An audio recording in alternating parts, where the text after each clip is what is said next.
Shoo-ba-ba-ba-up, yeah. Let's go on it together.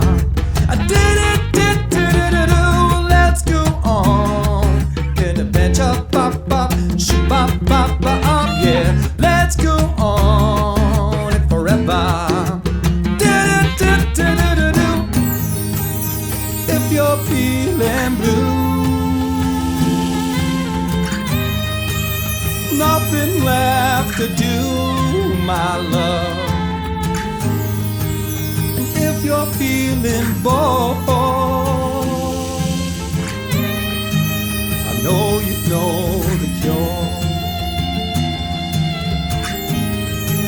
You know the cure. Let's go on an adventure, bop, bop, shoo, bop, bop, bop, yeah. Let's go on it forever.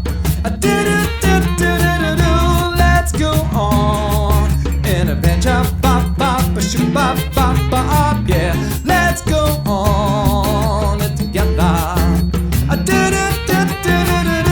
Let's go on an adventure. What's up, everyone? Thanks for tuning in to another episode of the Musical Chairs of Massachusetts. Coming at you, as always, from the chair city of Gardner, Mass. Here we feature and spotlight local musicians of all genres from all over New England. I am also joined here by my co-host and friend, your old pal, Christopher Guerra. Hello. Oh, God. Hi, guys. How you doing? Hey, how you doing? I'm doing good. I do things. So thank you, guys. I'll bring a reel back in. Land the plane, Christopher. Oh, I'm crashing this son of a bitch. Anyways, hi. Anyways, thank you again for tuning in to another wonderful episode. Where we hunt down. No, there's no hunting. You know, there's hunting. No, there isn't. Oh, I don't have a license for that. There's no hunting. Come here, musicians. No, but yes, we feature local musicians from the area. And boy, Nikki, did you find a really good one today? I'm proud of you, Nikki. I'm really proud of you. Hey, listen, we're on episode 52 now, my friend. Would you expect anything less? I think it's safe to say that I am a professional at this point. Professional what? A professional musician getter. Yeah, there we go. Put that on the resume. No, you are. And we love you. Our whole crew loves you. The whole crew of me, you, Bernie, and Chester over there. You know, no one told you, but we're hiring Choopy. Yes. Day made, year made. Yeah. Yes. Nobody knows who the fuck we're talking about. No, but that's okay. But you will. Oh. You will. You will. Stay tuned. And you're going to love it. You're going to love it, Choopy. Again, here we are at episode 52, and we are still having firsts on our show. Mm-hmm. You know, not all. Actually, yeah. I guess you could call it two firsts. Two firsts? Uh-huh. Oh, okay. Yeah. I know the first one is that this is our first fur-covered musician. Yep. Our first furry friend. Furry friends, right? And our first musician based out of Connecticut. Oh, that's true. Yeah. No, that's great. So some Connecticut love for today's episode. Yeah, which ironically enough, I went to school literally the town over from where he's from. Oh, yeah. Yeah. So nice. Off camera, we got to talk a little bit about like the area, and, you know, I knew exactly what he was talking about because, you know, he knew exactly where I went to school, and I lived down there for 2 years. So it's, kind of a small world. It is a small world. Yeah. And Connecticut has some pretty cool things like Foxwoods and Mohegan Sun. And pretty good pizza. Oh, yeah. Very true.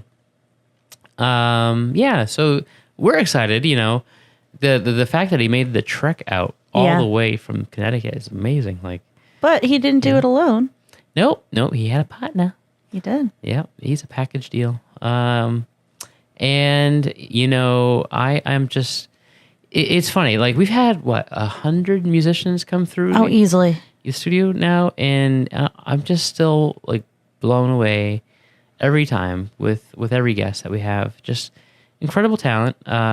This particular guest has some great songwriting capabilities and just knows how to play an instrument, and like not just the guitar, but like harmonica and so really great. We got a really great show for you. But yeah, so and then here we are, getting into prime concert season. There's a lot of good shows. Oh yeah. Especially we're so spoiled. Even when it isn't like prime concert season, there's still a lot of music events going on around us. Oh my God, yeah. I mean, I have quite the lineup going for myself right now. Oh yeah. Yeah. Let's see. If you guys want to try to find me, I'm going to be all over the place because for the month of July we are taking a break because summer's kind of a neat season and we work Monday through Friday, so weekends are kind of cool. So we're going to take the whole month of July off, but I have a feeling we might be easily swayed to come back at some point. You can't really keep us out of here, but nope. I'm going to go down to New Jersey. New Jersey. Yeah, I'm going to go to MetLife Stadium. I'm going to see my future husband, Zach Bryan. There's a shock. I'm gonna go see my boy, and he's playing with Kings of Leon. I love Kings Leon. In fact, I was just listening to a song by them this morning. Which one? Walls. Oh, that's a great one. Yeah, I love that one. They are such an underrated band. I feel like they do not get the credit and the recognition that they deserve. They have so many really, really great songs, and it's those songs that are like, when you hear it, you're like, oh yeah, I know that song, but like, it's not. There never really been a band that you could just openly like toss song titles around and like, you know what I mean? Really excited to see them. Nice. I'm probably gonna go see Wu-Tang. Wu-Tang. Ain't nothing to fuck with. Nice. No, they're for the children, actually. I think I'm going to head out and see Wu-Tang at some point. Very cool. Got to get my reggae rock in, of course. Oh, yeah. Shout out to the boys over there over the bridge. Yeah. I should have brought it with me. Yeah, they signed a couple of CDs for us. Yeah. Yeah, we got them yesterday. Yep. Yeah, that was great. Thanks, guys. Thank you, They're doing great things right now. I remember Mike mentioning he was actually a couple episodes back where they're going on tour with Steel Pulse, which is a reggae band. They've been at it for 50 years. So they're doing all the wonderful, amazing things and about to drop their album. And I'm going to go see them down in Rhode Island, actually. Nice. Yeah. I'm thinking July 13th, they're going to be down at a really cool spot called Ocean Mist right on the beach. Oh, nice. Yeah. It's like a pier. Like there's a whole deck and the ocean actually goes right underneath it. Is it a Saturday show? It's a Sunday show. Oh, good. So it won't rain. Yeah, exactly. Yeah. But they're actually headlining that show. Oh, that's awesome. Like every time I see them, they're always opening for someone, but nope, that's their own thing. And they got somebody opening for them. So kudos, guys. Yeah. Killing it. Shout out. Yeah. Also for reggae rock, what do we got? The Elevators. They're coming to the Hampton Casino Ballroom. Oh, that show is on a whole nother level. Oh, yeah. Yeah. So I'm going to go see them, I think, too. But nice. yeah, speaking of Kings of Leon. Yeah. Tonight, which is where we're recording today, our buddy Seth Newton is about to kick off his second European tour. And if you remember, Seth, he manifested doing a tour in Europe right here on the show a year ago. Yeah. And as he mentioned to Sammy Smooth World, this is the podcast that dreams are made of here. So yeah he's heading back for tour number 2. So we're going to go see him tonight, and he's going to do a send-off show with Very Kate and Ashley. Yeah. Yeah. The ladies that we just had on last week. Yeah. Yeah. They were great. And I think your girl might get up there and sing some Sex on Fire with him. Nice. Yeah. Nice. I'm going to go up there and sing some Country Roads. Country Roads. No, I don't know. But it'll be good to see our buddy Seth and give him a good send off. And yeah, I'm looking forward to it. Yeah, what do you got coming up? I'm just gonna do a whole bunch of. Much like our buddy Joopy. Yes, Yes. exactly like our buddy Chippy. All right, he's the inspiration. He's an inspiration. I have a couple of gigs. I have some DJ gigs actually for the No way, month of yeah? July. Yeah, strangely enough. What's your DJ name? DJ Topher. Yeah. All right, yeah, let's get it going. Anyways, yeah, no, it's nothing like that. But it's fun. So it's that time of year, summer, and partying, and just doing a lot of working. I kind of burned through my vacation time already, but we'll have some weekends. My daughter and I are going to be getting together for the 4th. Nice. Yeah, so which is already passed. But yeah, well, you're right. It's in the past now. But it's fine. I'm sure you guys had a great time. We had an awesome time. Yeah, definitely. She bought me a new car. I took her out on the yacht, and then I woke up from the coma. So, anyways. Then he woke up from his fever dream. Yeah, that's right. Exactly. But yeah, so let's go ahead and get to our next guest. This guest snake. So I'm a snake. I'm a slippery snake. So I'm so glad you got that oh reference. yeah. Along with the Charlie bit me. Charlie bit me. I'm telling What a time to be alive. I'm telling you, that was my prime time in my life. Was like all that stuff hit the interwebs. Badger. Mushroom. But yeah. So, anyways, hold on, kids. The ADHD gets worse. Guys, thank you again, and we are excited for our next guest. Nikki, why don't you go ahead and introduce our next guest? Yeah, before my zoomies kick in. Today we're joined in studio by country outlaw Charlie Diamond. He has wrestled an alligator, fought a tornado, and been everywhere twice. Ran away with the circus when he was 16 and spent a few years as a tent rigger. He started writing songs when he was hiking the Appalachia Trail, thoroughly convinced he had been reincarnated and landed in the wrong decade. He wrote a lot about the mountain he grew up on.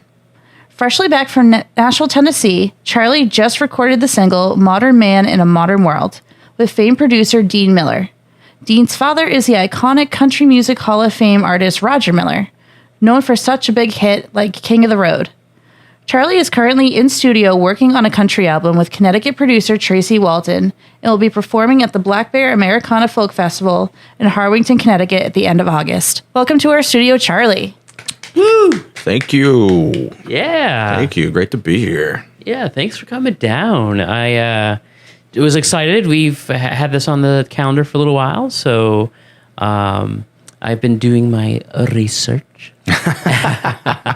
And I'm just impressed with just the amount of music that you have out there. Really good stuff. I was really just impressed. So I'm looking forward to deep diving in this interview. So let's get started. So you've had music as a part of your life. Seems like for a good chunk of it. Yep. Was music something that you grew up around? Or was it like someone through the family that you got introduced to music? How did that whole journey start? I pretty much came out of my mama playing the guitar pretty much from day one almost. Like it's in the blood because my dad's grandpa, so like my great-great-grandpa or something, had a orchestra in that's cool. New England, like a small 20, 30-piece orchestra or something. Yeah. This is like the 40s or 50s. And so, he taught my grandparents how to play violin and this and that. And then my grandparents taught my father how to play guitar. Oh, nice. Yeah. That's cool. Yeah, we're fortunate enough to have a couple small orchestras around here too, and it's amazing. Just even the 30-piece orchestras are just are pretty cool to watch and listen to. That's cool that you have that in your family history there. It is. It's awesome, and there's even some like really cool old like black and white photos of all of them like posing on the stage. You know what I mean? Nice. Yeah, and like sort of I guess you would call it like promo pictures. Yeah, for the town, I think. Yeah. Oh, that's cool. So then moving further along, was it your father that then introduced you to music? Did he have any impact? Yeah, he had a ton of vinyl records in our basement when we were little. He always had this one really, really old, I think it was like a Harmony electric guitar chilling on the top of the closet, you know, and I would always see it like when I was really, really little. I would like see it chilling up there, and I was like, so I don't know, I was just always infatuated by it. I didn't know what it was, you know, and then slowly getting a little older and older, and sometimes he would bring it down and play it himself, and I was like obsessed with it. Like I always wanted to like learn how to play it. Oh, nice. That's so crazy that you you brought up the Harmony guitar, because my uncle, he passed away when my mom was 10. I never got to meet him. It was back in 1970, and I found his old guitar in my grandparents' attic. Yeah. It was a Harmony Stratotone. It almost looked like a sunburst. Yeah. And I have never seen another Harmony guitar since. So That's the fact wild. that you just mentioned that. Yeah. Yeah. That's wild. Yeah. Oh, Yeah. that's crazy. That's crazy. My dad still has it. I think the neck got cracked or something, so it's like just the body right now. I have to put a new neck on it, but yeah. Oh, cool. That's so cool. Yeah, Yeah, I've yeah. not heard of anybody mentioning one of those guitars or seeing one around since I found it. Yeah, and now that you got me thinking about it, you're probably the only other person I've ever met that knows about them or has had one. Yeah. Yeah. I'm telling you, here at the show here, we are connecting instrument lives here. Yeah. We just It's like on Ancestry.com for electric guitars. Yeah. Oh, that's awesome. we just keep finding out that the world is just getting smaller and smaller I is what it know, is. right? Yeah. So now, when did you put out your first song? When did that journey start? So my first song, solo stuff, it was probably just before COVID. Oh, okay. For me, first band I was ever in was, like way back in like third grade. Oh, no kidding. Yeah, Okay. there's these old school cassette tapes of us like with these like chipmunk voices trying to like we're like writing our own songs. I think we wrote a song for Princess Diana when she like passed away. Oh, wow. Oh, wow. Oh, that's hilarious. Yeah. That's cool. Yeah, it's funny. My daughter, she was a graduate from Murdoch High School here near here, and they started a little band and did some Cranberry covers. Oh, that's awesome. awesome. Yeah. Dreams. Right. Yeah. Zombie. Yeah. Yeah. Exactly. And so it's cool how even at a young age you can pull a band together and just have fun and play some music. That's cool. But wow, so you really haven't had, or your journey as far as putting music out hasn't been that long. No, I had a weird fickle journey with music. Yeah, I was always in bands, always playing music growing up. Okay. And then like, high school came around, and then punk rock like changed my life. So Oh, yeah. I was in this like 3-piece punk rock band. And so I have, I don't know, 3 or 4 albums out with that punk rock band. Nice. Yeah, it was called Heroes for Hire. It was like a comic book reference. Yeah. Yeah. That's cool. That was probably the first little bit of music that I've ever released out to the world. Okay. Yeah. Wow. Yeah. And what a time for the music genre. Punk is like, it holds a place in my memory banks. Yeah. Oh yeah, it changed my life.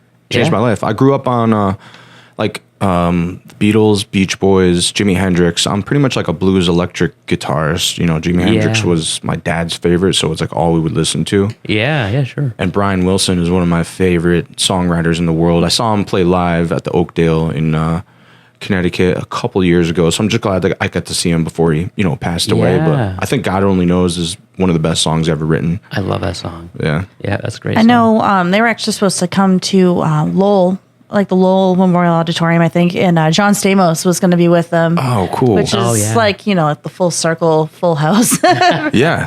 I think that's so cool. But yeah, that's so great that you got to see him and Yeah. get to witness that. Yeah. Nikki, you got any questions? Yeah. So you just kind of briefly touched on, like the Beatles and Hendrix and all that. So how would you really describe your sound and your style? I don't know. It's hard. I'd say it's punk feral folk country outlaw. I like it. Yeah, I like that. Too. Because like I was really trying to make the punk rock band work. Yeah. This was my early 20s when we were chilling, playing out. We played for like Sony and Interscope, but we weren't able to just like get any deals or anything. So, the band broke up, and I got away from music for a long, long time, and I only really got back into it just before COVID, just getting into like folk stuff. Yeah. Yeah, because there was nothing to do, so I'd be driving around with my dog, exploring all these little towns, listening to YouTube and the radio, and it just kept pushing out all this old folk to me, like Joni Mitchell type stuff. Oh yeah. Ooh, okay. Yeah. Sort of like John Denver, Bob Dylan, like that era. And then I just like at that point in my life, I fell in love with it, like the storytelling and the melodies and this and that. Yeah. Yeah. So I got away from the punk rock and into that. I Can't remember what the question was, but yeah. I guess you can safe to say it was never a phase. Oh yeah. Oh right. Yeah. Yeah. So I've always had like a punk. I call it like a punk sway to it. Ooh. I always have like Punk shui. I love that. I love that. there's this Put punk. that on a shirt. Yes. Right. Yeah. There's like a punk undertone to the stuff that I do because I play the guitar like really hard and I sing really loud and. Which is not great for the recording studios. They're like, yo, you really like strum on the guitar. I'm like, I don't know. Yeah. But that's cool though. I mean, that gives you a uniqueness to your sound, and it's one of the hardest tricks out there is to have your material stand out in a sea full of other musicians. So it's cool that you've kind of made this like little niche for yourself. And it's great. Like I really enjoy the songs that you've put out. Yeah, thank you. Yeah. I think would it be time for a song for us? Yeah. Yeah. Let's hear one. So what's the name of this first song you're gonna play for us? This one is called "Life to Live," and I was bumming around the Hudson River Valley near Beacon, New York. I played a place called Town Crier, iconic folk place, and I stopped at a cafe after with like the cobblestone patio, and I saw this really interesting barista girl, and I always felt like the less you know about someone, the more interesting they are. Yeah. Because like your mind, your imagination can just run off. So unbeknownst to her, I wrote a song for her. It's called Life to Live, and I don't know, maybe one day she'll hear it, who knows. Nice. Yeah. Elise, his footsteps on the back end of a trail. Well, cobblestone streets hit the soles of her feet. And has it already been a year since she made the choice to live downtown? Somewhere between the Catskills, Berkshires, that's where she's laying her money down. Well, see, bites a lower lip and looks into the mirror and says, whoa, I got a life to live. I got places to go and be. I got people to know and see. It's my life, I live it free. Yeah, that's how I dream. Elise works part-time in a cafe downstairs. Well, at the time she paints and at the time she's there, but she'd rather be with the lights all bright. So she go looking for stars at night. Well, see, bites a lower lip and looks into the mirror and says, whoa, I got a life to live. I got places to go and be. I got people to know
awesome. Yeah.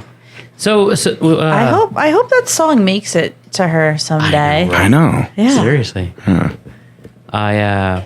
So when you write these songs, is that process like a quick process? Is it something that you kind of just hash out over time? Is it something that you need some inspiration for, or? I'd say more often than not, it's very, very quick. Get zapped into me. Yeah. Write it down. Sometimes 15, 20 minutes. Out of all the songs I've ever written my whole life, there's probably just been a couple, maybe 3, 5 max, that I actually had to like sit down and really, work out over a period of time, like a week maybe, or a little more. Or sometimes I'll have most of it done and then just kind of put it down and then come back to it. Nice. Yeah, but it's like a stew in my head because like when I travel a lot, like the thing that really feeds my soul is seeing new places and going down roads I've never been and like meeting people that I've never met before. And I just like sitting down and hearing other people's stories. Okay. So like phrases and experiences and maybe like a billboard says something, words will stick out to me and they all swirl around in my head. And then, sometime at the right moment that clicks into like a song stew, and something pops out. Oh, that's cool. That's cool. Yeah, I know we've had a lot of different answers to that particular question.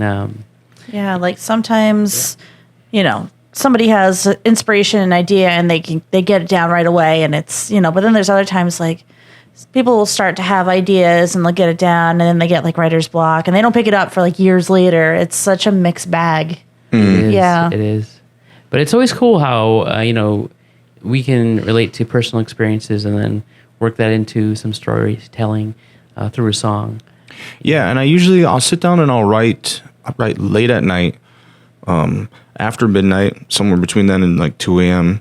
Because I just really like when the stars are out. I feel like I'm like disconnected from the world. Yeah. I'm closer to like my dreams. And I usually write the music and the lyrics at the same time as I'm sitting down and going at it. Oh. I've been It's taking all kind of in your head and you're just transcribing what's in your head, I'm assuming. there's a little bit of that, a little bit of like just working it out. So but like lately to try and like, I don't know, try something new, push myself a little bit, maybe get through some like writer's block, you know? Because I'll go through like a time period where it's like, I can't write a freaking song for the life of me. It's like, this is the one thing I'm good at. I can't even write a song. Yeah. So here and there, I've been writing down like almost like little stories. I've just been, writing down words and like a little plot, little story, and I'll let it sit, and then I'll come back to it and put some music to it. Oh, that's cool. Yeah, which is when I do get around to playing the next song for the show. That's what happened for this next song whenever we do it. But Yeah. Oh, that's sweet. Yeah. We've had a couple past guests too who have done those songwriter camps. The retreats. The retreats, right? You know? And they're like, all right, here's several objects on the table. Go ahead and write me a song about this or whatever. And it'll be like a tape measure or something. Yeah. Yeah. It's very difficult to do. It is, I think Johnny Cash said like, and I'm exactly the same way. Like he's like, I can't sit down and just write you a song if you gave me a topic or gave me 3 objects like that. He's like, but I might go for a walk in the woods, one day or one night and come back. And after that, like little experience, then I'll have like a song in my head, or a melody. So that's kind of how I work. Nice. Yeah. Nice. Okay. Yeah, it's like getting the word out in the middle of the forest. But there's been a couple songwriters recently, like newer people that have come out that have like really blown me away, because not a lot of people songwriting wise blow me away. Like mainstream or like mainstream people. Okay. Oh, yeah, That when I heard them, I was like, oh wow, I was like, that's. Am I allowed to ask? Yeah, no, you can ask. So my buddy lives in Vermont and a couple towns over from Noah Khan. Yeah. And so, but before Noah Khan blew up and got huge, he was telling me about him, and he's like, you should check this guy out. He's cool. He's doing the same thing you're doing. Maybe you guys should like hit each other up or whatever. We never ended up talking or anything, but honestly, I didn't like him at first because I didn't like his voice, and I never really gave him a chance. But then I started listening to his songs and his new album, and I was like, this guy is a very, very, very good songwriter. And he's said that he'll write a song every day. He'll sit down and write a song every day until it's till completion, like till it's done. So he completes a song every day, good, bad, or indifferent. So to get Stick Season, he's written 1,000 songs before that. Sure. To get to that magic of doing that. So I never really believed in that, but I can see some weight in that, sitting down, just exercising the muscle. But, my typical approach really is just like lay back, and when something hits me, zaps me in the head, I'll sit down and write it down. Oh, that's cool. We had a guest, Tasteless Jack. He's out of the Worcester area. Come on, and he did like a 30-day challenge where every day he had to sit down and write a song. And I've met a few other musicians too that have done that. I don't know if it's like part of like some group or whatever where it's just a whole. And then some days I think also Erin Ash Sullivan had mentioned too, where she was part of a group, and it's like 30 days. And then some days they might throw like a topic at you or give you 3 keywords, buzzwords you got to use or something. And they've all kind of said like some days are better than others, some are rougher than others, but it really gets the creative juices flowing. Yeah. Yeah. Breaks you out of like a shell when it comes to writing and makes you more comfortable with the whole process. Yeah. That's cool. Yeah. So Charlie, you're from the Connecticut area? Mm-hmm. It seems like you guys you have been making some headlines out there. I've noticed you guys. It's him. All the, it's him and his dog. all the people in my head. You know what it is that he's got a buddy with him. He's got his own guest. I can hold on. Yeah. I can fix it is a 2-person act because I have a person who's my manager, my security agent. Cam here too. Yeah, there he is. That's my manager right there. Hi, Jupe. He's my roadie and my security too. So it is a little. It's a duo. It is. Yeah. It really is. And there's no missing that guy. He's a big boy. Oh, he's 180. Yeah. That's Chris's dream weight right That's my there. goal weight. That's his goal weight. Oh yeah. But I know because I was actually perusing the articles and there's one picture of you playing the guitar and but he's in the foreground. Yeah. Oh yeah. I think that. Yeah, it was Connecticut Magazine. Maybe. Yeah. And I was like, oh, that's a good picture. Oh yeah. But that's amazing. I mean, the fact that your music is having that kind of impact in the area, and people are recognizing all your effort that is going into your music creating process. It's nice. It's nice, man, because it's a grind. I'll tell you, it's a grind. But yeah, it's nice to get a little recognition, a little headway. Yeah. Claw yourself out of the trench a little bit. Yeah, exactly. I mean. And look at how dramatic the music industry has changed over the last 20 or 30 years. Before you used to have a lot of record labels out there. And, once you got signed, they started taking care of all the legwork. But nowadays, with the streaming platforms and the social media, you kind of have this new ability to really, reach out to the masses without a record label. You can get your music out there fairly easily. Distribution is just way easier. It's literally at your fingertips compared to having to rely on a label before to get that out there for you. Yeah. How has your experience been with navigating getting your music out there? Using either streaming platforms or social media. Like you said, distribution and getting it out there is extremely easy. Like anybody that wants to record a song, you can record it and you could put it out there. That's kind of the double-edged sword. I don't remember the number that like Spotify said. It's something like, I don't know.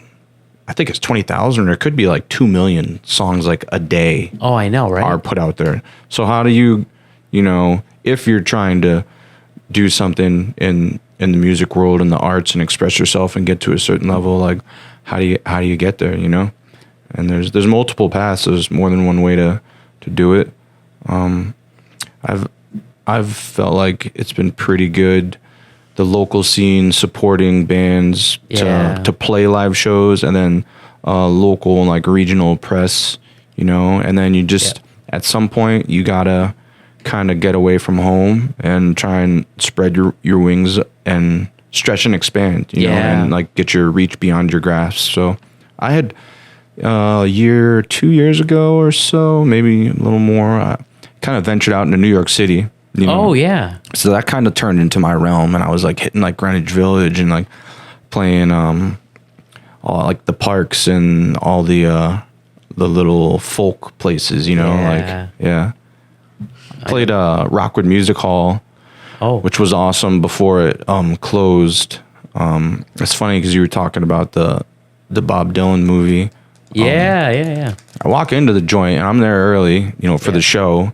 And it's just me and my buddy playing drums, and then this dude and this girl sitting in the corner of the bar. I thought it was just some like some punk kid like that was like playing, you know, in the lineup like before or after me, you know, because it was like 4 or 5 bands or whatever. Yeah. I'm like playing like my set, and then I'm looking at this guy like, this guy looks familiar, like, you know, like, and then like come to find out it was like Timothy Chalamet. No kidding. No way. I know. You can go on my. I have this awesome video of me playing my set, and he's in the crowd chilling, like listening to. That's so cool. He was out and about awesome. doing like research on like the folk scene. Yeah, you that know, makes sense. for the movie. Like The movie, right? yeah, so that was cool. You know, I've had quite a few interactions along the whole music journey.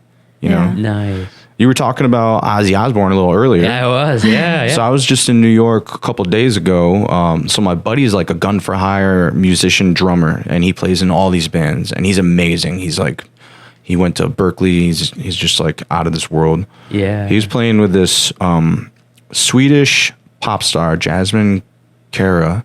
She's huge in Europe. She plays at like 30,000 people festivals. She's playing the show the other night. I went to it, and I'm talking with the guy who's putting on the show, asking him what kind of music he's into. Yeah. He's an old dude, like 70 something.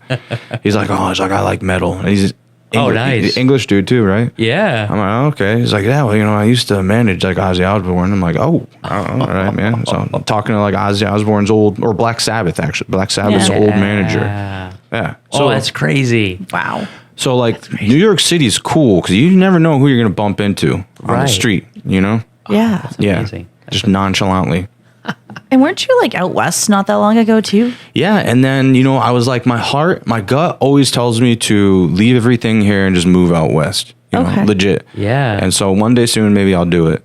But I was like, you know, I at least need to go out there and play some shows. So my friend from New York used to live in Denver, Colorado. Okay. He did the same thing out there too. He was like a gun for hire, played in all these bands. So he knows all these people. He knows all these venues. So we were like, all right, let's go hit the Denver area.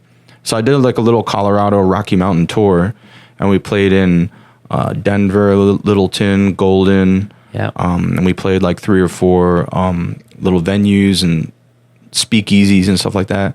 Oh, and yeah. I got to tell you, like, I was so surprised at Colorado's got a great music scene. Because I put these shows on, and these are just shows. It's not like it was a brewery and people were there on the side to drink or anything. These were like legit music shows, and like people showing up. Oh yeah. You know that like That's didn't so even cool. know. I mean, I don't know how you know who I am. You know, because I'm just out in Colorado, but like it was awesome. It was great. So cool. Yeah. Colorado actually has a really good music scene. Yeah. And that whole area is lively.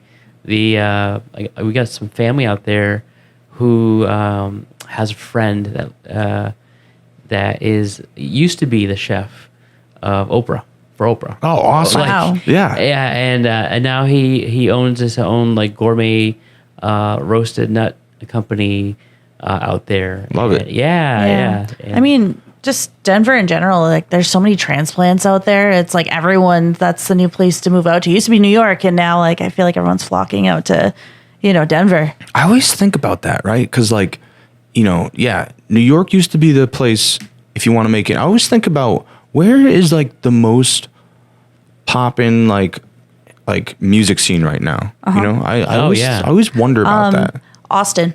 Austin and has that's- the most live music per capita, actually exceeds Nashville. Yeah, so it's good that you bring Nashville up, and I always felt like at the moment right now it's Austin. I definitely more so than like L.A. or New York or Nashville. But Nashville's like the capital of Well, the capital of country music. country music, right? But Austin, Yeah. for music in general, like downtown the streets, it's just noise pollution because every place yeah. just has so much live music going, like it tops Nashville. Oh yeah. Austin's really blown up over these past couple of years. Yeah. You know, for sure. And so right after Colorado, like the next week, I went to Nashville to do some recording. But I was walking around town, and I was kind of like, it was the coolest experience in my life. But it was also very weird too. Country capital of the world, one of the songwriting capitals of the world, and like all the bars and restaurants and music venues I'm walking into, because like every other building has like live music going on. Yeah. Everybody was just playing covers.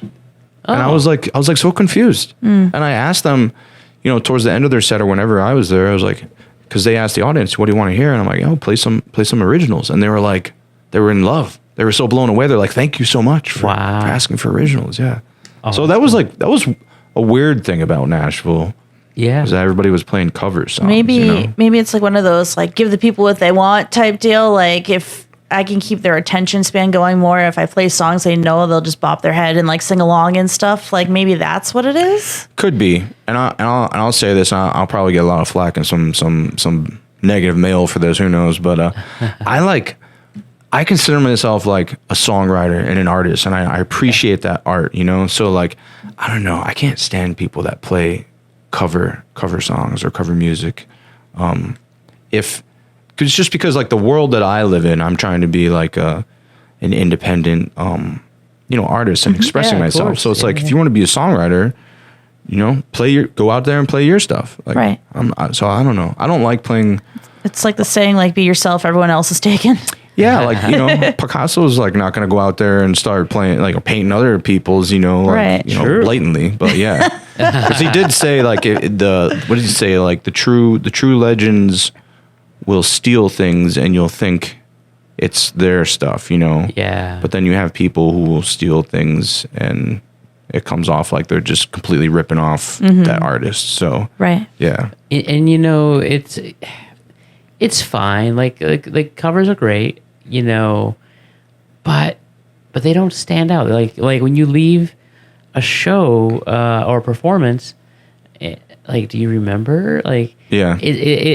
It's only the ones that are unique. So if you're gonna do a cover, like You really got to put that razzle dazzle on it. put your own personal Yeah. spin and touch on it, but and then maybe those will stand out. But I think too, there's a little bit more benefit or a reward to having like an audience fall in love with your own original song. yeah. It's like anybody could go out there and sing, like a hit song that everyone's gonna love, like anybody. But go out there and play an original and really like reach the crowd and touch them, and like make that. That's when I feel like you're a true artist, So yeah, if you're in a cover band and that's your thing, yeah, whatever. I'm not like knocking that, but Right. if you're trying to be an artist, exactly like what Nikki said, like be yourself and like do your thing and like you do you. Yeah. So that's kind of what I try to do. And those are the magic moments right there too, where you write an original song, you perform it, and then you get those interactions afterwards. Like, hey, that song really spoke to me. Yeah. You don't usually get that from covers. Yeah. Yeah. All right. So that's cool. Well, And I'd rather go out and listen to hear original music yeah. than Sure. Yeah. So speaking of original music, you have another tune for us? I do. This is one of my favorite songs that I've ever written. It's called Joni Mitchell's Road to L.A. Nice. And I watched a Joni Mitchell documentary on Netflix, and I fell in love with her and developed a crush on Joni Mitchell circa 1960s.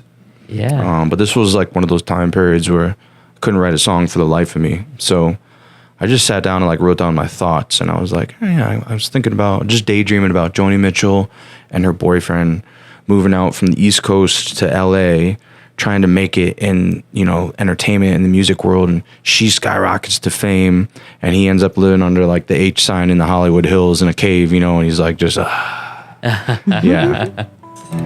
So that's this song.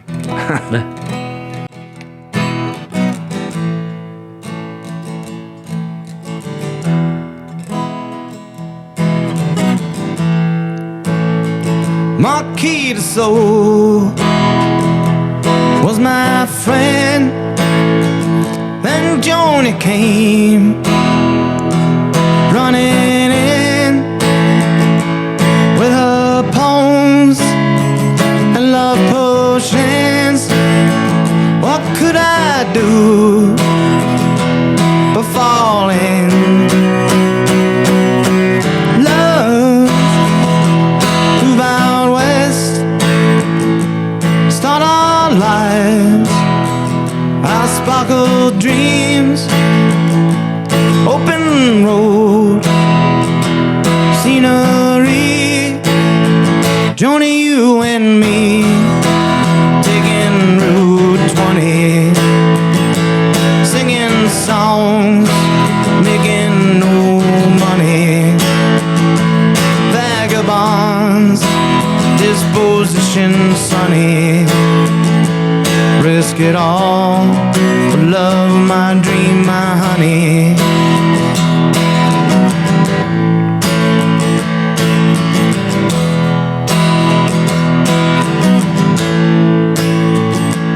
Joni made sunset debut with accolades, spotlights and great reviews. Then she did a spin, forgot the thing she in, got a manager, and now I'm on the outside, looking in, Joni, you and me, taking Route 20, singing songs, making no money, vagabonds, disposition sunny, risk it all for love, my dream, my honey. Feel my pain, I wonder if you can, with all your glitz and your glam and your fame. We had a pact, a lover's oath. Don't forget me, I won't forget you, Joni, you and me, taking Route 20, singing songs, making no money, vagabonds, disposition sunny, risk it all for love, my dream, my honey.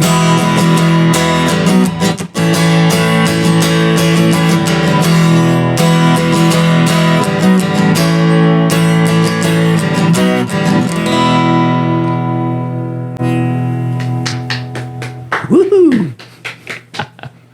That was awesome. Yeah, I love it. So, kind of going back to what we talked about before, your song is. Can you share a moment where you feel like you've made a significant impact on somebody through your music? Is there anything that stands out? Yeah, I can tell you. So, my favorite song I've ever written in my life is a song called "Electric Lady Dreams," and I played a show one night. I play in Western Mass a lot, East Hampton, Northampton. Played a show at Luther's Co-op, and it was the first time somebody came out. It was a gentleman and his wife. Someone came out and actually like requested a song, like from my album, like in the crowd. They're like, can you play Electric Lady Dreams, or are you going to play it? And if you're not, can you play it? Like, and I was like, heck yeah. And he had told me a story about his daughter and how she was in the military and going through some stuff, but how she was just like a really strong person and able to just be resilient and make it through things. And so that was the first time I think maybe a song I saw like the full circle of it having like an impact on somebody. That's cool. Because that song is about when I was like, after the punk rock band broke up, I went through like a big breakup with my girlfriend, and then I had just finished college. So it was like, I didn't know what I wanted to do in my life. And so I quit my job and I bought my motorcycle and I just drove around the country. That's so cool. I know. It was the best thing I ever did in my life. I wrote a book about it. It's not published yet. And I brought a tent and I camped out wherever I felt like it. Love and that. I just stayed with people that I met. And I highly recommend that to anybody. It was like the best thing I ever did for my life. I was out for like 4 months, but I started out, in Connecticut, and I horseshoed all the way down to Georgia and slept out on Tybee Island. And I love Tybee Island. yes, yeah, I cut across. I went to Memphis to see Graceland. Big Elvis fan. Drove through Texas. I remember having to lean like 30 degrees to the left on the road to go straight because the wind was so strong, in Texas, Yeah. and I got stuck in some like little, what are they called? Is it a twister? A little like wind storm. Like a microburst? Thing. Yeah, something like that. Yeah. That was wild. And then, I hit the California coast. So, but that was like, that was a soul searching thing for me. I mean, and I fell in love like 3 times along the way with like waitresses and these girls, and I stayed with this girl in Cloudcroft, New Mexico, who worked for the Forestry Service, and she did research on spotted owls, and she lived. Oh, nice. She lived in a tent, way out in the woods. Yeah. So I stayed with her, and there's like mountain lions out there. Wow. She said sometimes she'll be tracked by like a mountain lion, so you got to be careful. Like, you gotta like watch your 6. But no big deal. Yeah. It's fine. It's fine. So this song like was like all encompassing of like that time and all those feelings and I don't know. So somehow, some way, it resonated with this dude, and he thought of his daughter with the song. Oh, wow. Yeah. Oh, That's amazing. Yeah. What a fantastic story and experience for you, though. Yeah. I mean, I feel like a lot of us are just so, locally trapped. Yeah. Especially in our lives, that we don't really get to experience that, and it's not until you go out there and explore the country that you're just like, wow, there's so much more out there. Oh yeah. I remember that with my first trip out to California, and I'm like, wow, it's like a way different vibe out here. Yeah. Than it is back at home. Yeah. That's cool. So, doing all that traveling, having the opportunity to check out all these different venues, would you, or do you have a dream venue that you haven't performed yet that you would love to perform at? Anywhere in the world. Anywhere in the world, not just the United States. I don't really know of any. So if we're gonna go international, maybe I would go the Cavern in Hamburg where like the Beatles played. Yeah. Play a show there. Oh, excellent choice. That would be really cool. But locally, maybe Newport Folk Festival in Rhode Island. All right. Yeah. Just because that's like an iconic festival, and I'm working on them. Yeah. We'll see if we can make it happen eventually. Well, it's funny that you say that because this room. I was telling him about Yeah, this. Seth Newton calls this the podcast of dreams. Yes. Yeah. Yes. Yeah. The manifestation room. Yeah. Yes. The manifestation station, if you Yeah. will. Yeah. Yeah. So I have a feeling a little bit time down the road, we're going to see you out there. Oh yeah. I think Newport's very attainable for you. Oh, for yeah. sure. 100%. Yeah. 100%. Yeah. That's so cool. If anyone out there listening knows Jay Sweet, the executive director, give him a call. Tell him you want to hear Charlie Diamond at the festival. Yeah. Hook everybody up, man. Yes. Oh, jeez. Nikki, you have a question? Yeah. Living or dead, a dream artist. If you could collab with anybody, or you could do a living and a dead, who would you go with? This is an interesting question because sometimes you ask this to people, and I think so. It would be different if you were to ask me who could I play with, as opposed to who would I want to sit down and like write a song with. So Oh, yeah. I would pick John Lennon to sit Okay. down and write a song with. Yeah. Because I feel Oh, like we'd yeah. be able to write a great song together. I Yeah. think we would jive together. If I could get on stage and play with anybody, I would like to play with Jimi Hendrix. Definitely. Yeah. Oh. That'd be awesome. Can you imagine? Yeah. Yeah, I remember listening to Jimi Hendrix for the first time in high school, and I was just like, where has he been all my life? Yeah. And just the Star Spangled Banner there. Oh, that's iconic. Yeah. And for current, I would like to collab with Sturgill Simpson. Okay. Oh, nice. Yeah. Nice. So then if you could play on stage with somebody right now, Okay, yeah, Oh, yeah, currently. let's manifest this now. Yeah. there you go. Yeah. Trying to think who I would mesh with. You know? I would probably it'd be fun to play with Sturgill on stage too. Yeah. Yeah. Nice. Yeah. All right. All right, Sturgill, make it happen. Get the feelers Yes. out there. Yeah. All right. Well, hey, want to go ahead and dive into another song?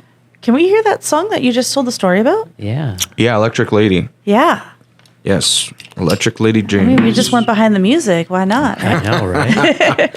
And you're gearing up for this one too. Oh, yeah. All right. Oh, nice. Yeah, interesting side. So I never played harmonica ever before until I started, a couple years ago, started doing folk. I had no clue there was a different harmonica for each key that the song was in. I just thought you had one harmonica, Like, Oh, yeah. I Is know. it something that's difficult to learn how to play, or I don't know. I mean, I don't think so. Like, Yeah. I'm no savant, but I can play like a lot of instruments. Okay. And so, for me, it just comes easy. Like some people are really good at math. Like, yeah?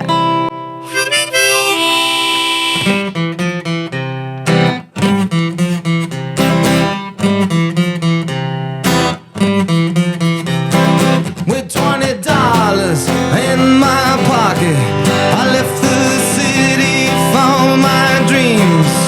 With my favorite David Bowie t-shirt and faded pair of jeans, I took a left down Flower Street, then closed my eyes and yelled to the people of the city. This dreamer says farewell and then hello to my electric lady dreams.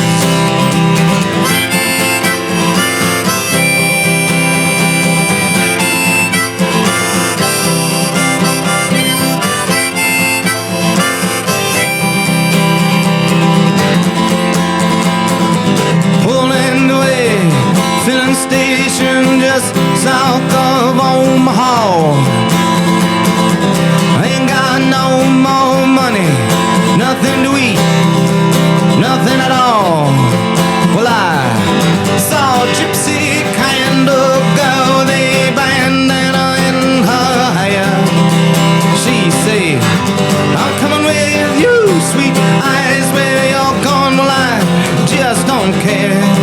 So we laced up our boots and we tucked in our pants and we give a rebel scream into the wild. Oh, so she held on tight as I let the throttle loose within my hands. We both said goodbye to another town and another faded scene. Wanted our hearts doing nothing to our electric lady dreams.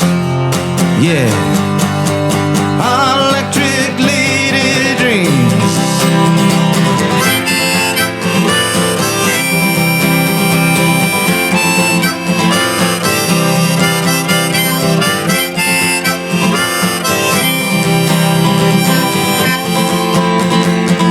All the magazines say Colorado's nice in the summer and the fall. That's seasonal variance for you, for a place that I never been to at all. Well, she wrapped my hair and pinched my cheek and gave me a big old kiss. Then she whispered in my ear and set my world on fire with this. She said, live your life, dream your your dreams. Nothing will hold you back, not even me. Oh, so I pulled her close and said, my wild girl, my free spirit, you've been my lucky charm all along. Look up at the stars tonight, yeah. Help me sing this song.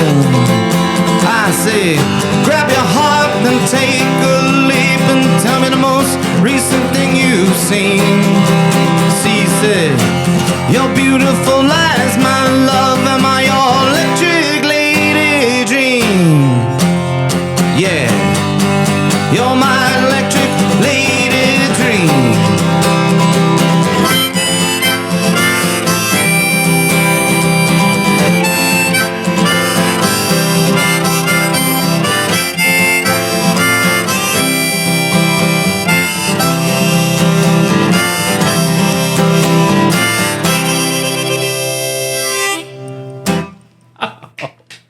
Nice. Well, I can see why he requested that song now. Yeah. That was awesome. Yeah, thank you. And I always love a good song that incorporates a harmonica. Yes. Heck yeah. Yeah. Don't hear enough of it. I feel Right? like. Dare I say that has a Dylan vibe to it? Yeah. Yeah, Yeah, yeah. it really does. Yeah. Is Dylan an inspiration for you as well, or? Yeah, Yeah. definitely. Yeah. I love his stuff. I like his, I like how like he incorporates poetic like landscapes, you know? Yes. Yeah. So like that's just like also a big part of my personality. I really like poetry. I feel like I'm a poet at heart, you know? I'm like Yeah. the Edgar Allan Poe of folk, where I'm like, I have this depression, but I also have these dreams. Right. Yeah. It's like a beautiful sadness. Yeah. Yeah. Yeah. Yeah. Good name for a song, Beautiful Sadness. Yeah. Yeah. There we go. Yeah. You can have that one. Yeah. Yeah. No, it's really cool to see, you know, how music impacts and molds everyone's journey in their musical career. So it's cool to see how it's really, you know, where you started, especially in punk, you know, rock band there, and how you've now have gravitated towards folk and you're really, you know, established yourself as this really, you know, unique sound. And yeah, and it goes to show because you're out there, you know, making the headlines and, you know, getting the gigs and you know, it's cool. It's really cool. I'm really proud of you. Yeah, thanks, man. Appreciate that. Yeah, you got it. Do you have any advice for any musicians just starting out? Yeah.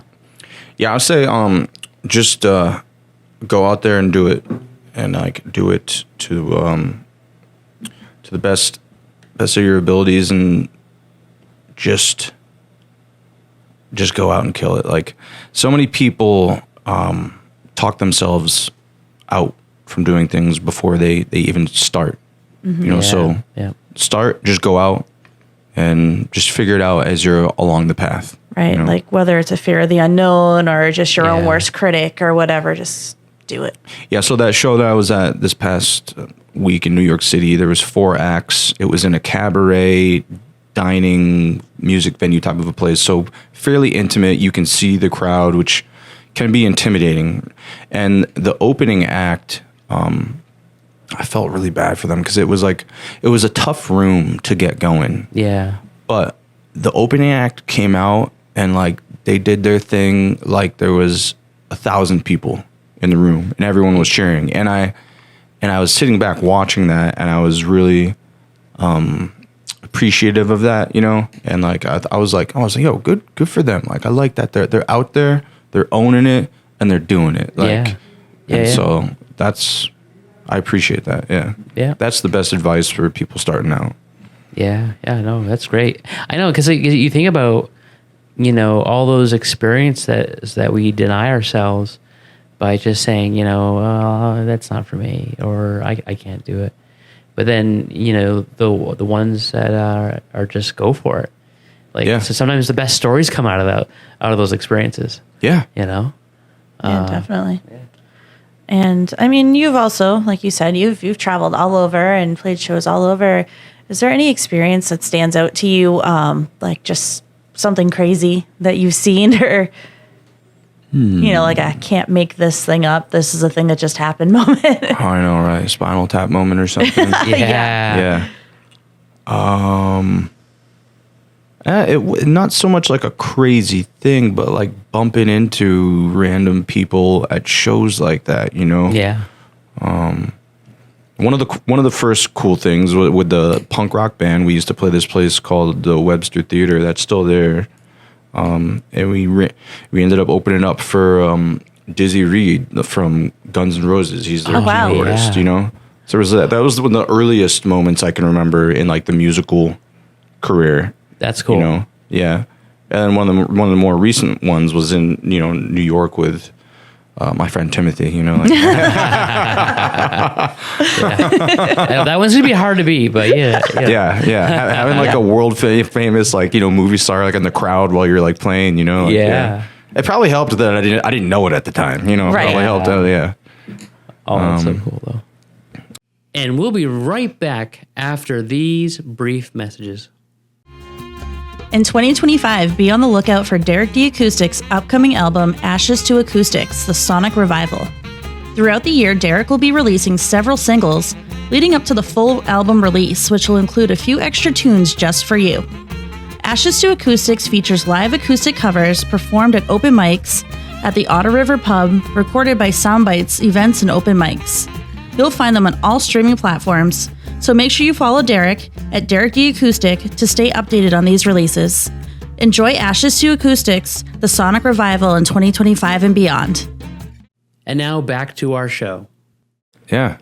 Those are the two that pop out, I've never had anything where like I got on stage and like whatever, I don't know, something broke or somebody died or something like that. Nothing crazy like that. Yeah. No getting having the guitar get struck by lightning or something like that. Yeah. That's cool though. No Teletubbies showing up or Yeah, no Teletubbies.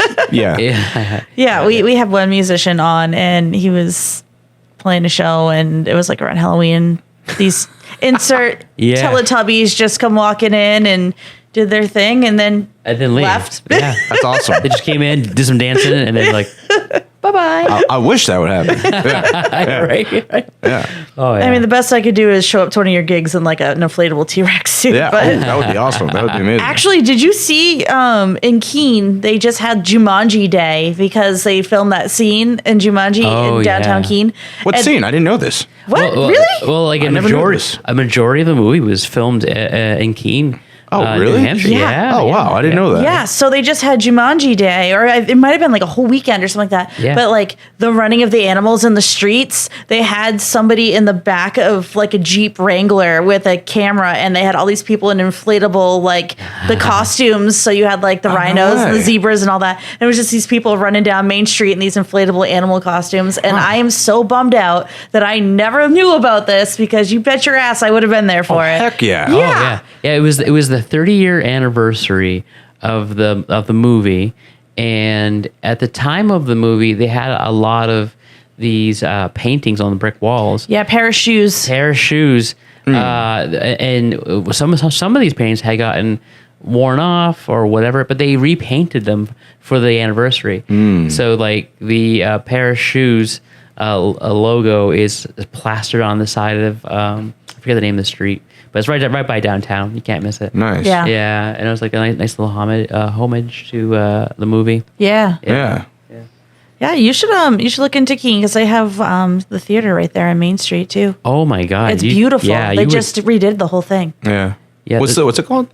It's a Colonial, right? The Colonial, I believe. Yeah, there's a couple of excellent venues out there in Performing Keene. arts centers. Performing arts centers out in Keene. Yeah, I've been thinking about it. It keeps popping up on my radar. I just I got to make that happen. Yeah, and it's a great town too. It's a college town, so a lot of youth out there, a lot of music hungry, young adults, and Just kind of a bit of a drive for you. I know, right? Yeah. No, honestly, I think it's an hour and a half. Okay, that's not terrible. Randomly. Yeah. Yeah. Oh yeah. And like I drive every day, I probably drive an hour, looking for my sanity, like with the dog just out and about on the back roads, just relaxing, like listening to music and stuff. Yeah. So that must be a part that you really enjoy about performing all over the place. Is this the traveling? Oh yeah. Yeah. Yeah. That's cool. I would too. I love. You know what I love the most is that especially up here in New England, is just pointing yourself down a road you've never been down before, and just getting lost and seeing where it takes you. Because some of the best sights I've ever seen in my life, or the coolest spots I've ever found, or have just been going down these random roads. Yeah, You know? I planned. This was like right when the world was starting to open back up after COVID, and I just wanted to do this like little brewery tour thing. And this is out when I was living in Fitzwilliam, New Hampshire, so right outside of Keene. And it took a lot of planning because some places our tap rooms weren't open yet or whatever. So it was a lot of finding what places were actually open I could get to. But it started off where I think it was Hitchcock Brewing. It was out by Kringle Candle out in Western Mass. And then from there I went to Elements Brewing and Distilling out in Miller's Falls. And from there, right outside of Yankee Candle, Powder Hollow, but I didn't realize it at the time as I was mapping it out. It took the whole Connecticut River Scenic Byway, and I followed that whole thing all the way out to Northampton, where I did my last stop at a Progression and Tunnel Bar, and then I just shot, the highway back. But I had no idea I was doing that, and it was such a beautiful drive. Miller's Falls and Shelburne out there have like beautiful bridges. Oh yeah, Shelburne Falls. Yeah, I love it was just such a cool There's a lot to explore out here. Yeah. For sure. And I mean, you can make those little pit stops along the way too. Yeah. I think it's in Deerfield. There's like this observatory, like lookout point thing that I want to go back and check out. I noticed on the way, but you might want to check it out. I think it's out in South Deerfield. Nice. Yeah. Yeah. That's cool. So when you go on these travels, do you discover like potential venue spots? I do. Yeah, potential venues mostly. I'm never ever really honestly looking for that, but yeah, I waltz upon things, and then I try and make like a mental note of a lot of times I drive around like Otis, Sandusfield. I drive out. Oh yeah. Well, and I think Sandusfield somewhere there's like a art center or something out there. Oh, nice. That I wanted to play. I like playing. Yeah. Smaller venues, like 50 to 75 people, Okay. unless I'm going to play like a big festival. But yeah, Nice. it's just, I like the intimacy and connecting with the crowd and, listening rooms are nice, because I like the storytelling and getting to know people. Yes. Yeah. And I think that says a lot, because like, you play at these bars, and they're fine, but a lot of people aren't really there for the music. Obviously, they're there for the drinks and the entertainment, and they're not really always focused on the music. But I've been to a couple of these smaller venues where bigger bands and bigger names have performed at, where they usually perform at like these big, huge stadiums, but they're in this like, hey, we're in this like 100, 200 capacity. I mean, look venue. at Ed Sheeran and these pop-ups he's been doing. Yeah. Yeah, those are awesome. Right? And Yeah. then like having that connection with the audience and being able to listen to them talk about, how your music just inspired them or whatnot. It's just it's cool. It's you don't get that out of big No. stadium places. I mean, Yeah. I was just out at there's a place out in Mason, New Hampshire. It's like in the middle of nowhere called the Range, and they have like a driving range there and Nice. ice cream. But then they also host it's a beautiful concert venue. And I saw a band that I've been listening to. I mean, they've been around since 1997. I've been listening to them for 15 years, and they've played, like you said, all over the big places, and played with some huge names like Sublime and all that. But at the end, they actually jumped off the stage, went right to the front rail, and they stayed and they signed whatever you wanted. They talked to you, they took pictures, and they waited until every person was gone. And I thought that was so freaking cool that they still do these intimate settings, and not only are they doing them, but they're like, we're here for you. Yeah. And then afterwards talking to him, I was like, you made so many kids like this. These are their first shows and stuff. Like you just made some core memories for them. And, he goes, we're all family. Like, we wouldn't be here if it's not for you. And, you know, yeah, we take care of family. And I thought that was just the coolest thing, that no matter how big you get, you're still bringing it, you know, keeping it intimate, Yeah. connecting with your fans. Yeah. Yeah. I like that. That's cool. Yeah. So I mentioned in the intro that you are working on an album, and you did some stuff out in Nashville. Do you care to talk a little bit about what you got coming up in the works? Ooh, yes. Yeah. I'm doing like a country outlaw album. So, you know, a couple months ago is the first time I ever really heard about Sturgill Simpson. And then I became like obsessed with him, you know, which led me down the path of like Merle Haggard, Yes. who I really like that, you know, love. And then I randomly came across this guy named Blaze Foley. I don't know if you ever heard That of Blaze sounds Foley. familiar. Yeah. Oh, yeah. There's a very interesting documentary out on him called "The Duct Tape Messiah" because he was obsessed with duct tape. So Okay. he would ornate his clothing with like duct tape. Like he would make like duct tape collars, and he'd always wear like cowboy boots. But he would like make stars out of duct tape and random stuff. You know. Yeah. But talk about like a true. He's the essence to me of a true artist expressing themselves, because phenomenal songwriter, like Willie Nelson, John Prine. I've all covered some of his songs. Yeah. But he hated the suits, never wanted to sign any contracts, Yeah. and he was always stepping on his own like 2 feet when it came to like anything happening for him. He finally did get like a little record deal, and went to New York City, but he got like completely drunk and just like blew the show, and then like the label dropped him, and all, and then he ended up getting like shot in the chest and like killed. Oh, wow. Yeah, so like you need to like watch the documentary. It's like an amazing story. It's an amazing story. Maybe he would have been something if he didn't get shot, you know? Yeah. There's not one song of his that I don't like. You know, so him, Sturgill, Merle Haggard, I've been kind of listening to all that. So that's, I guess, the influence for the album, you know, coming out. I even wrote a song for Blaze Foley called Blaze Foley. Yeah. nice. Oh, wow. So there'll be like, I think 9 songs on the album, with the bonus track of the one that I did in Nashville. And it's a little slow going. I only have like 2 or 3 songs done right now. I'm doing it with Tracy Walton. Yep. Oh, yeah. Nice. And I think I might release, I'm probably going to do a song every 3 weeks or so. I don't think I'm going to wait and just drop the whole album. Yeah. Yeah.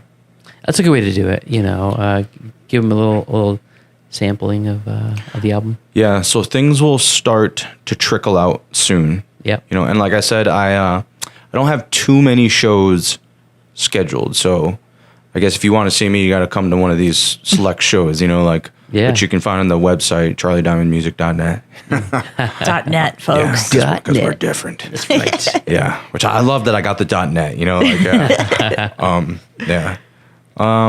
Yeah, that's kind of like what's going on with the album. I'm really excited for the album. The songs that I have so far, I think are great, are really Nice. good. Yeah. Nice. That's exciting. Yeah. Yeah, and it's always good to, you know, when you can connect with a good producer that helps you out with all that, and you know, Someone that sees your vision and understands what you're Yeah. looking for. yeah, Yeah. I don't know if you guys know Tracy. He's big and producer in Connecticut, and I mean like big involved in the Connecticut music scene okay, yeah, for like putting on shows and, you know, helping people out and stuff like that. He's involved with the Black Bear Americana Folk Festival. oh, nice, Yeah, so I mean, if you guys want to go there, you definitely got yeah, tickets to it. oh, Yeah. nice, sweet, No, you're right though. Yeah, doing music on your own, very difficult. Like circling way back to you asking me about like releasing music and how's it going and this and that. Yeah. Very difficult doing it on your own. I do have a random handful of people that like help me out in like miscellaneous things. Oh, okay, yeah, You know, so Frank Critelli, who's a big guy in Connecticut, he's one of the first people to like really ever believe in me and like help get me in some shows. And he produces a lot of shows throughout the state and in the region. He also plays all over. And then Nice. Pamela Means, who's actually a big artist in of her own right. yeah, She works at like Luther's Co-op a lot. So okay, there's been a small group of people, and then a couple other people like press wise or in other areas of music that have helped me out. That's awesome. Which is another good piece of advice for people trying to help out. You can I don't know if you can do it on your own, because I've tried. I think you just need to try and get a group of solid friends around you or people that support you and help take you to the next level. Networking is so important. Yeah.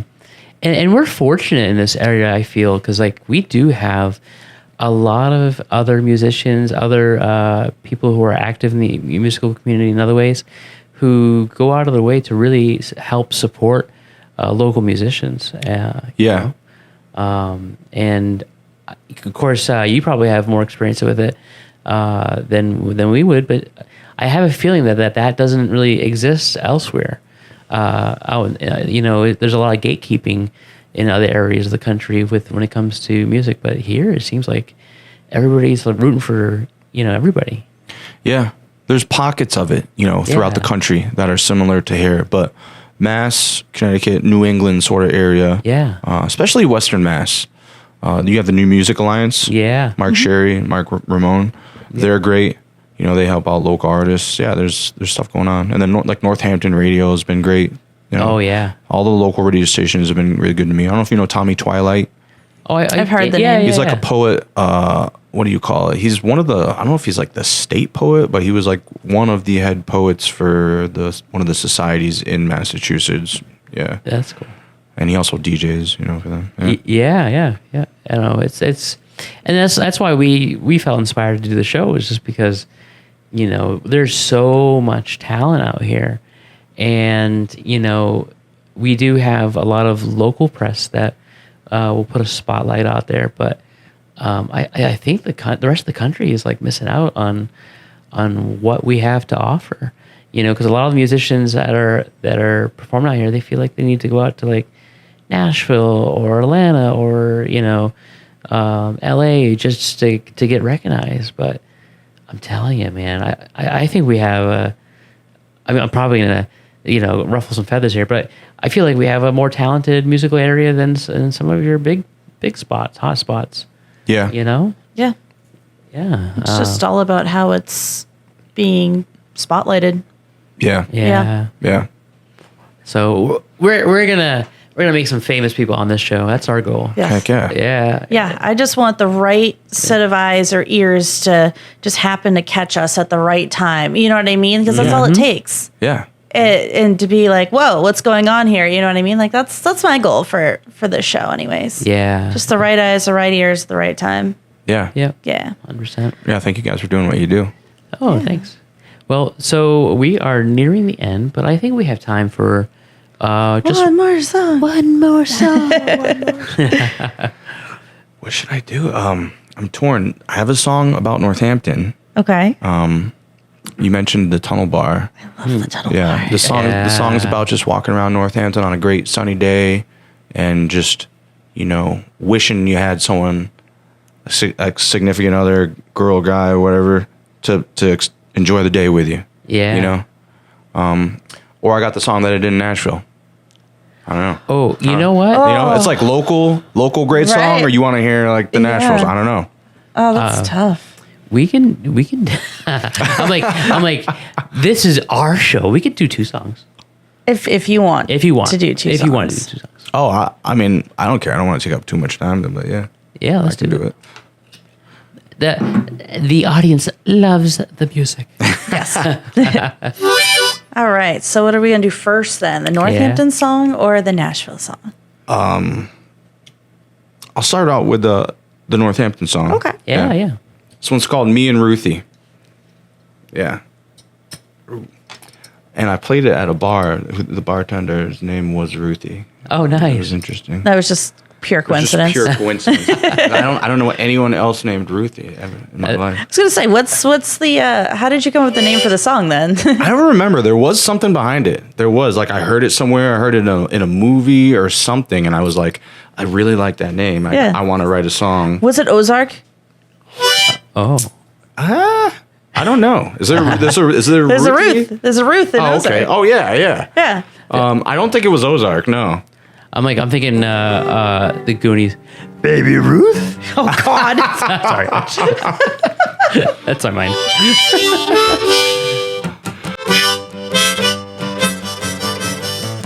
Ruthie invited me to the Raven sometime later last week to take part in a demonstration of ideology.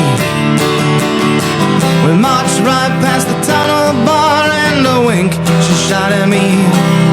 She said, let's sing 'em a tune and maybe they'll give us our drinks for free. So we walked over to Faces and we bought a blank white t-shirt. She stole a can of spray paint and then we got to work. We'll show 'em, me and Ruthie, I'm more than just two kids. We'll show 'em how life can make you die, but dreams can make you live.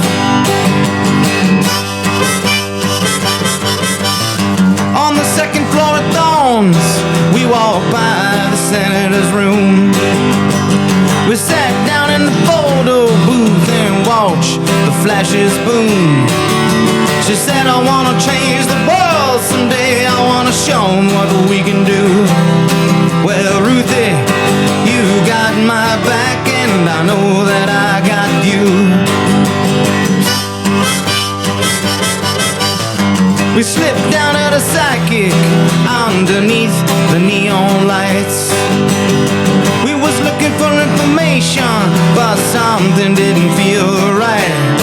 She said, oh, you and Ruthie are nothing more than two kids. So Ruthie broke that gypsy's crystal ball and said, I'll show you how to live. We flew down a side alley to a ballroom on Pearl Street. It's where the bums go for money and the musicians go to meet. Me and Ruthie, we started to sing as backups in a band. And when the chorus kicked in, she held my heart, but she also held my hand. Down the block inside an old bank was an art show in a gallery. I can't afford not other paintings, but I can't afford a drink if it's free. I imagined I owned the joint and the party was just for me. Until Ruthie sold an expensive print and hid it in her tea. On the corner was a candy store. In the window you see all kinds. Underground was a music shop where we spent most our time. That's a Ruthie pushed me against the wall and gave me a big old kiss. She said, life will make you die, but dreams will make you live. Oh, she said, life will make you die, but dreams will make you live.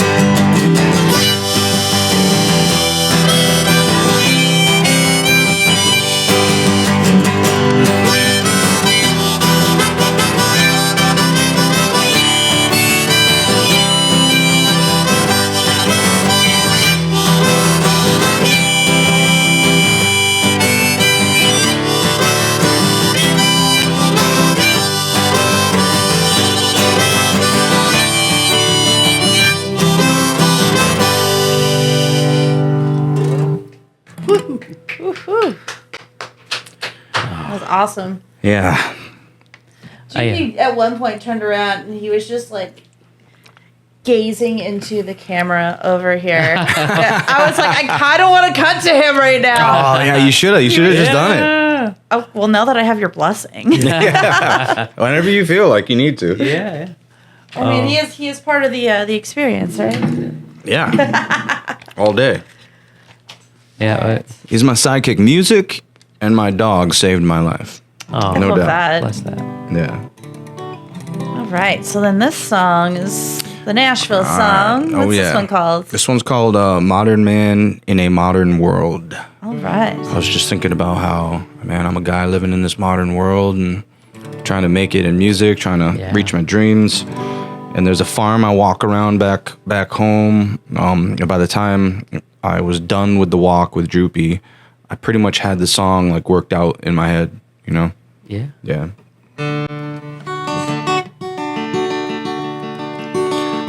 I'm a modern man in a modern world, playing my country from a neighbor's front porch. Lord, help deliver me from this jail. Help me see within, feel my soul, feel the wind and feel whole. Find love and make a home, will I prevail? 30 days on the road, walking in rain, going without, going insane, trying to sing the song, trying to make some change, will I prevail?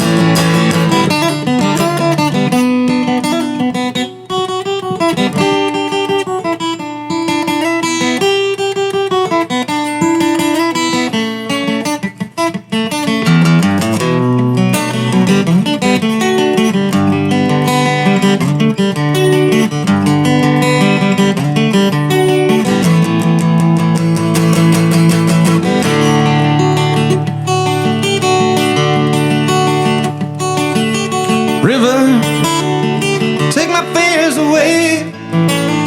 I'm a mountain boy with a dream of having more than I got today.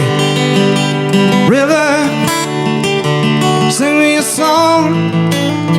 I was born on a moonless night on a mountaintop, but I ain't got no home. Different town every day, me and my guitar making our way, singing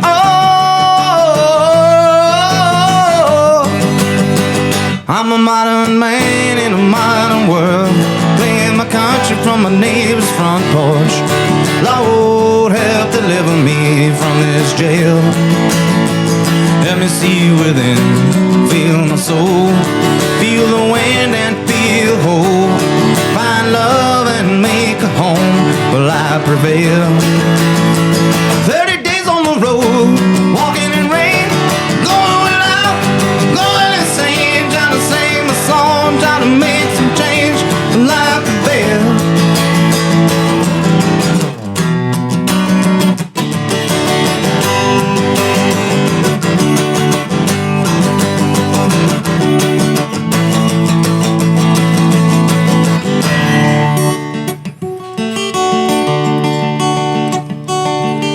River, play me a tune, put a smile on my face, and give me a soul from my walking shoes.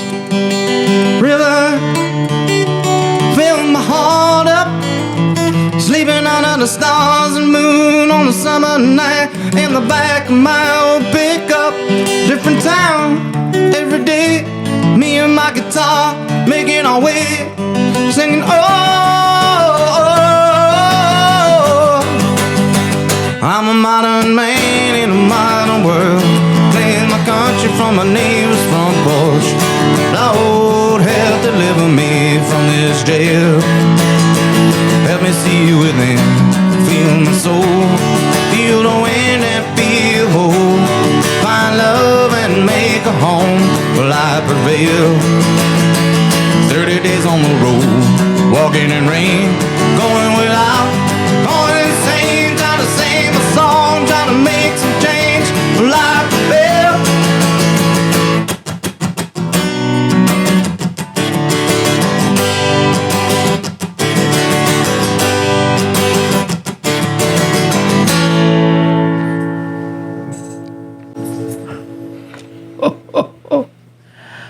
Oh man, people are going to be in for such a treat with your country help comes out, man. Yes. Oh wow, that was great. That was great. And that's why we give the audience what they want. That's why we did 2 songs. Yeah, thanks, man. Yeah, that was great. That was great. Well, Charlie, man, I am just so grateful that you made the long trek to come out here and do our show. Like I have had such a tremendous pleasure of getting to know you, and especially listening to your music. I am excited. I am excited to see where this journey goes, man, and see what the future brings. And I absolutely adore your buddy over here. Yeah, hold on. Yeah. Hold on. Yeah, thank you for letting me bring the dog. I usually bring him everywhere I go with me, so usually tie him up to a tree when I'm There's outside. the Joopy Cam. There he is. Hey, buddy. Yes. Hey, who's this Scooby Boo Boo? Look at that handsome pup right there. Oh, Can we get a studio Joop? Not only can we, but yes. You are the inspiration, buddy. oh yeah. No, you two guys are like a package deal. Yeah. You know, I feel like you can't have one without the other. Nope. You know? Yeah. Yeah, that's awesome. That's awesome. Well, thank you, Charlie, again for everything. I know you said it once already, but for people that want to find your music out there, again, that website? Website is charliediamondmusic.net. .net. And Charlie spelled with an IE. But the most up-to-date news, and like I said, I'm most active on Instagram, which is charlie.diamond.music. Nice. Yeah, and doing a great job over there on Instagram. Yeah, thank you. Thank you. Yeah, you got it. Well, again, thank you, Charlie, for coming down. It's been a great pleasure to listen to your music today, and hopefully we can get out there and catch one of your shows. Love it. Yeah. Yeah. that'd be I'm going to great. look into that festival more for sure. Oh, Yes. Yeah. Yes. Yeah, sign me up too. I will go. I will Yeah? go with you. Yeah, 100%. All right. Yeah. Let's do It's it. cool because I'm doing a Yeah. set, but I also have like a late night, when the stars are out, songwriter little set too. Oh, very cool. Yeah. That's cool. Yeah. All right. Well, guys, thank you so much. Again, thank you for tuning in on this episode of Musical Chairs in Massachusetts. And we are just so thrilled to be able to bring such talented people to the cameras here and Pops. pops. Oh, yeah. And pops. Yeah. So we are just so thankful for you guys watching our show. So again, if you aren't already, make sure you hit that subscribe, the like, and the follow button on all of our platforms. You'll find us in quite a few different areas. Nikki, why don't you let the audience know what they've won? You won an experience of seeing us on all of your social media platforms. We are on Facebook, Instagram, TikTok. You can find us on YouTube, and you stream all of your things, Apple Music, Spotify, Pandora, all of that as well. Nice. Yeah. Well, again, Charlie, thank you so much for coming down and doing this interview. Guys, that's been another successful show. Yes. So, And we're going to sign off with Juby. yeah. Bye. He's doing what I'm going to be doing. Yeah. Jupo. Joopy. Hi. Hi, buddy. Hi. The camera's over Hey. It's like, I know I heard my dad. There he is. All right. All right, guys. Bye.